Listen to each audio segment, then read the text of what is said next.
গাজীপুরে ১১ বছরের একটি মাদ্রাসার কিশোরীকে ধর্ষণের ঘটনায় স্থানীয় মসজিদের ইমামকে আটক করেছে শ্রীপুর থানা পুলিশ। আমি এই মুহূর্তে রয়েছি শ্রীপুর পৌরসভার লোহাগাছ এলাকায়। আমার পিছনে দেখতে পাবেন ঠিক কিছুক্ষণ আগেই এই ঘটনার জেরে অভিযুক্ত ইমামকে আটক করেছে শ্রীপুর থানা পুলিশ, এবং তার যে বাড়িটি দেখাচ্ছি সেই বাড়িটি হলো সেই অভিযুক্ত ইমাম খুরশিদ আলমের। তিনি স্থানীয় আব্দুল হামিদ জামে মসজিদের ইমাম।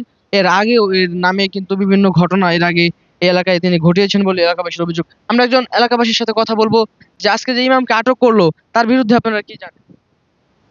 আমরা এই যে আপনার যাবতীয় তাই বিয়ে হয়েছে পরে তো এটি শুনতেছি এই পর্যন্ত এখন তাছাড়া এইটাও এখন শুনছি। হ্যাঁ, অনেক কিছু করে, অনেক মেয়ের জীবন হে নষ্ট করছে এই পর্যন্ত অনেক।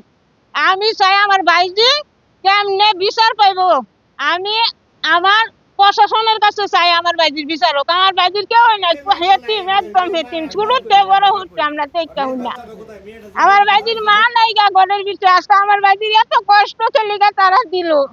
হ্যাঁ, বেটা ওই আমার ভাইজির জীবনটা নষ্ট হইয়া দিছে। হ্যাঁ, মাদ্রাসায় পড়তো।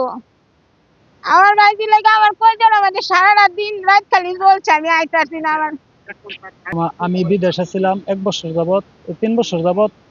মানে আইসি আজকে 20 দিন, 20 দিন এসে আইসি। আমার মেয়ের দামা চাপাতে রাখছে, 1 মাস হয়েছে। আমার মেয়ের লোক ধর্ষণ করছে আলম হুজুর, আমার এই জারাত্ত ভাই। হ্যাঁ, এটা বিচার চাই। আমার মেয়ে বলছে, তারপরে যেদিন তার লোক ঘটনা হয়েছে এদিন পরে তার বউ সাথে আছেন, পরে তার বউরে কইছে, তার বউ বলে তার আবার জুতোটা বেরিয়েছে। এটুকু আমার মেয়ে করছে। যেমনটি বলছে, এর আগেও এই ইমামের বিরুদ্ধে কিন্তু একাধিক এরকম শিশু হয়রানি এবং শ্লীলতাহানির অভিযোগ কিন্তু রয়েছে। এই গাড়িটিতেই কিন্তু যে হাফেজ আহ মাওলানা, যিনি যে খুরশিদ আলম অভিযুক্ত শিশু ধর্ষক, তিনি রয়েছে, এবং তাকে কিন্তু পুলিশের একটি টিম এসে হেফাজতে নিয়েছেন। এবং পাশেই রয়েছে মেয়ের বাবা, যিনি অভিযোগ করেছেন। সেই মেয়ের বাবাও কিন্তু তার সেই পুলিশের গাড়ি দিয়ে যাচ্ছে থানায়। আমরা জানানোর চেষ্টা করছিলাম ঘটনাস্থল থেকে আপনাদেরকে সেই তথ্য।